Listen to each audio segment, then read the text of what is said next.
Flood के बाद कौन कौन सी बीमारियां जो हैं वो अब जो देखने में आ रही हैं? जी, फ्लड के बाद की सबसे बड़ी इंपॉर्टेंट चीज इस वक्त जो हमें नजर आ रही है वो इस वक्त dinghy is on the rise in Lahore.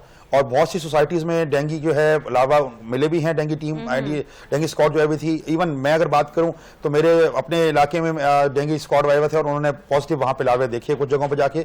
तो बिल्कुल ये इस वक्त बहुत बड़ा ऑन राइज है डेंगी।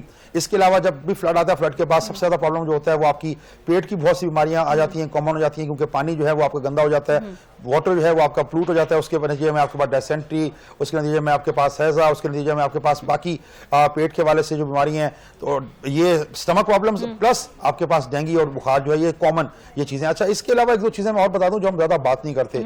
एक तो है फ्लड का फिजिकल डैमेज, यानी आपकी प्रॉपर्टी डूब गई, आपका घर डूब गया, आपका इंफ्रास्ट्रक्चर डैमेज हो गया। एक इसका साइकोलॉजिकल डैमेज होता है, जो लोग बेघर होते हैं, जो लोगों को अपने घर बाहर को छोड़ के बैठना पड़ता है बंद पे आके, वो जो आपका ट्रॉमा है, वो जो साइकोलॉजिकल टेंशन है आपके ऊपर, फिर जो बच्चे स्कूलों से उनका स्कूल पानी में बह गए, उसके बाद जो बच्ची हैं वो बेघर होकर बैठ गई, वालिदैन के ऊपर जो टेंशन है, तो ये अच्छा खासा ट्रॉमा है, इस पर हम बात नहीं करते। ये भी एक बहुत बड़ा इशू है, इसको भी हमें हाईलाइट करना चाहिए कि फ्लड के साइकोलॉजिकल इफेक्ट्स भी हैं। उसका एक साइकोलॉजिकल मेंटल हेल्थ के ऊपर बहुत बड़ा इशू है। Mental health is a big issue जिस पर नॉर्मल बात नहीं करती। तो ये भी फ्लड के हवाले से बीमारियों के बारे में बात करेंगे। मेंटल हेल्थ इशू भी बहुत बड़ा एक कॉज है और बहुत बड़ा चीज है जिसको एड्रेस नहीं किया जाता। तो हमें यहाँ पे कोशिश करनी चाहिए। मुझे अगेन मैं अप्रिशिएट करूंगा इस तरह के प्रोग्राम्स में ये चीजें हाईलाइट होती हैं और लोगों को अवेयरनेस मिलती है कि ये भी मसाइल हैं और हमें इन मसाइल के ऊपर भी काम करने की जरूरत है।